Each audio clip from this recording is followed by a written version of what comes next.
आप सभी को अनंत चतुर्दशी की हार्दिक शुभकामनाएं भीनमाल हलचल न्यूज की तरफ से। जैसे कि आप सभी जानते हैं कि 14 साल तक अनंत चतुर्दशी का व्रत करना पड़ता है और उसके बाद में उसका करना पड़ता है उजमना, जिसको बोलते हैं पूर्णाहुति कहते हैं। देखते रहिए भीनमाल हलचल।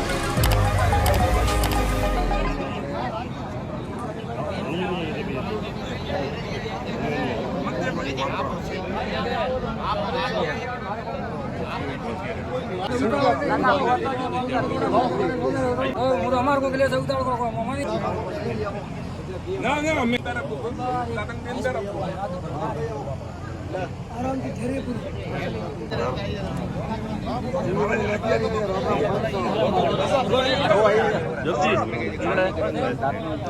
बढ़िया लेके क्या हमारा याद नहीं है कोई नहीं तब ये मारे गलत है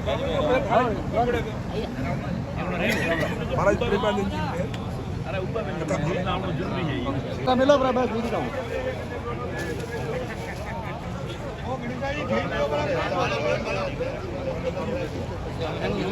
भस्मा मेरा और भस्मा जमायती मेरा होता है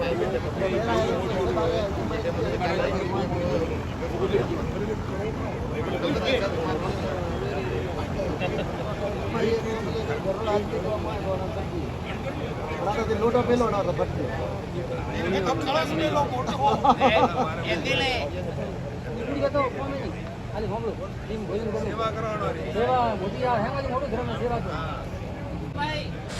ज्ञात रहे कि इस पुराणंत में अधिकतर माली समाज के ही लोगों को आमंत्रित किया गया, संत लोगों को छोड़कर, जैसा कि आप देख सकते हैं।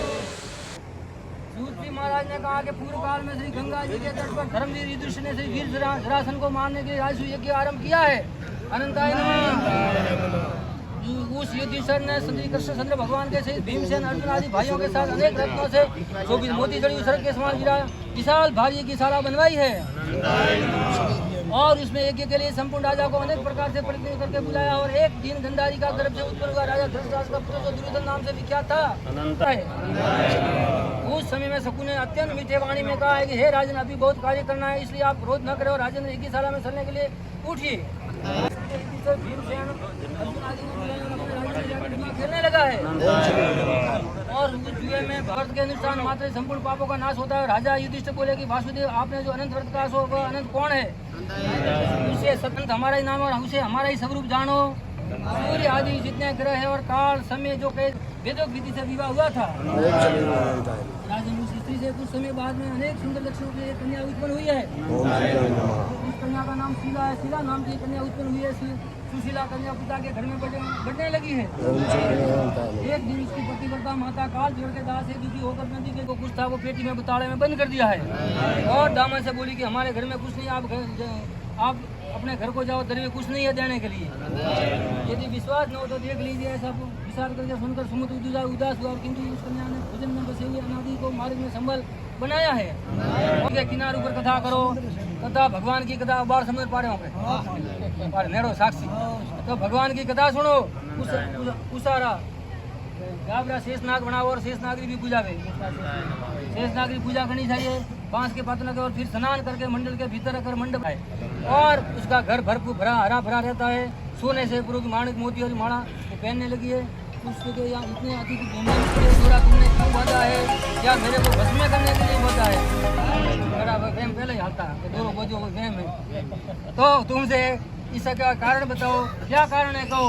ऐसा सुनकर शीला बोली, हे पतिदेव, जिसके प्रथा से अपने घर में धन धान्य हीरा मोती और माला मड़ी है और धनरावस्था भ्रमण भूज आनंद भगवान और डोरों में डावा हाथ में ग्रहण की तो है। कृष्ण भगवान कहवा मांगे, हे पांडुपुरी लक्ष्मी के मन में धनरा घमंड में वो डोरो तोड़े सूला रे मानो क्यों। तो लक्ष्मी के मन में अंत्य शीला के पति ने ब्राह्मण ने शीला का वसन सुनकर डोरे को जल्दी से तोड़कर अग्नि में डाल दिया है। ऐसा कहते हुए पाप आत्मा मूर्ख ने डोरा जलती हुई अग्नि में डाल दिया है। तब शीला ने व्याकुल होकर हाहाकार करती दौड़ती रोती हुई उस डोरे को लेकर दूध में डाल दिया है। उस पाप कर्म से उसकी लक्ष्मी क्षीण हो गई है, गौ आदि मर गई है, शोर ले गए हैं, घर में आग लगी है, घर में दरिद्र घुस गया है। हे युधिष्ठिर, भगवान धर्मराजा के उसके साथ संसार में कोई बात, संसार मन की कोई बात नहीं करे और शरीर से अत्यंत संचप होने लगा है। और भिक्षण दुख के प्रताप से कुंडली मुनि स्त्री से कहा कि हे शीले में सहसा उत्पन्न हुआ हूँ, शोक से कारण दुख को प्राप्त हुआ हूँ तथा ये संसार ये सारा धन आदि मुझको अतिशय दुख देने वाला हो गया था और विचार करके गहन वन में फिरने लगा है। वहाँ पर उसने फड़ा अनंत भगवान को नहीं देखा। ये सुनकर वो दुखी होकर वन को आगे चलने लगा है। अनंत भगवान को कहाँ देखा, ऐसा विचार करता हुआ फिर थोड़ी घूमने लगा। इतने में कहीं अनंत भगवान को देखा क्या? तब गौ माता बोली कि हे कुंडली मुनि, मैंने अनंत भगवान को नहीं जानती। वहाँ से आगे जाकर घास पर बैठा हुआ एक वर्षभ देखा है, नदियों एक नंदी देखा है। देखकर उस नंदी से पूछा कि हे गौ के पति, तुमने अनंत भगवान को कहीं देखा क्या? और ब्राह्मण का हाथ पकड़ा और कहा कि हे ब्राह्मण, मर मत और व्रत को धारण कर और व्रत पास धारण कर। आओ कहकर कुंडली मुनि ने जीवनो हाथ पकड़ी और जीवनो हाथ पकड़ी गुफा रे में अनंत भगवान ने लेन किया है। गुफा में कुंडली मुनि ने एक शहर देखा। गुफा में एक शहर देखी है जिसमें बड़े बड़े स्वरूप स्त्रियों पूछो और देरी मत करो, भक्ति पूर्व शब्दा वर्ष तक अनंत भगवान का व्रत करो। व्रत शब्द वर्ष तक वे पसे अनुज वे, इससे संपूर्ण पापों को छूट कर पोत्र पोत्रा वे भोग भोगो और सिद्धि पाओ। और उन्हें बाद सुंदरी कुंडली मुनि के हे स्वामी, मैं कुछ पूछता हूँ सको, वो आम का वृक्ष कौन था? पूछे के रास्ता में ओबो मिले तो कौन तो आम का वृक्ष कौन था? वो वर्षभ कौन था? नोदियो कौन तो? कमल कुमंडली दो पुष्करणियाँ कौन थी? और जंगल में गद्दा देखा वो कौन था? हाथी कौन था? वो उत्तम व्रत कौन था? भगवान बोले आम का वृक्ष वेद विद्या को जानने वाला ब्राह्मण था। वेद जोड़े वेद लो कतारो सार नहीं बतावे, वो ब्राह्मण नहीं कराए। तो वेद जोड़ता वो तो हमरावण सही है। तो इसके जनकांड थी वो ओबा खूब लगा मैं करोड़ों कीड़ा हुआ शास्त्र जोड़ने को कहना चाहिए। तो क्या इसी तरह से उत्तम वो ब्राह्मण जानने वाला था, भी किसी को ज्ञान नहीं। पुष्करणियाँ दो क्या पुष्करणियाँ कौन थी? बे तलावड़ी तलावड़ी बोली बे तलावड़ियाँ कौन थी? बे ब्राह्मणियाँ थी। और आपस में कोई व्रत करे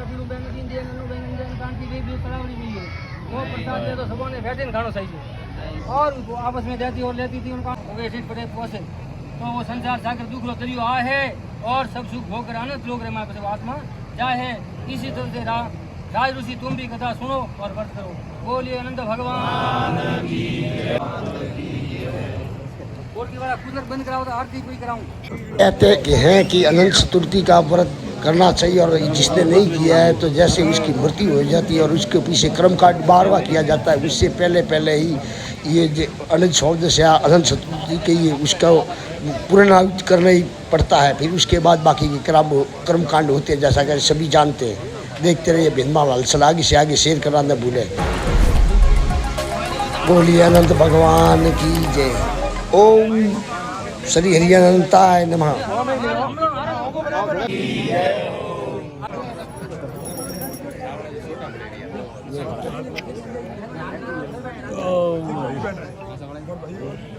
बोलिए अनंत भगवान की जय। ओम जय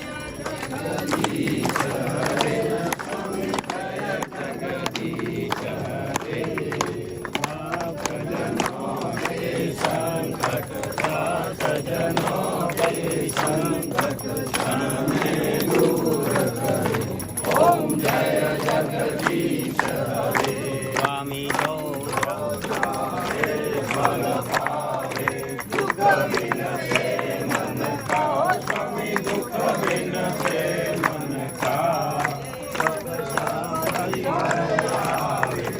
माता की 33 करोड़ देवियों की जय हो।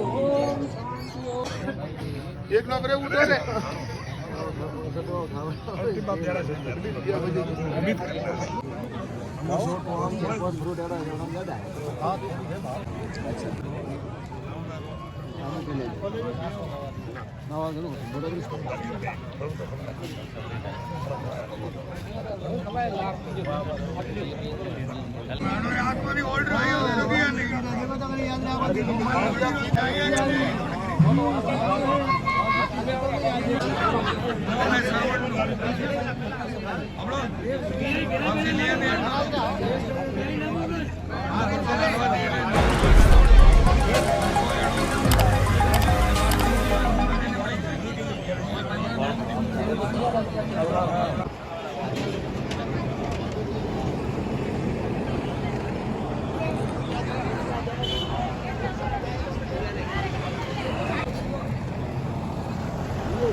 मारो किलो खून मारे ये को मारे की बारी करे भाई हमारे घोरी भाई देखो ऐसा करो बना लोटा मिलन ना जो पटा करवा था। सबसे हाथ जोड़ के विनती है कि थोड़ा टाइम निकाल के शेयर जरूर करें और पढ़ें भी।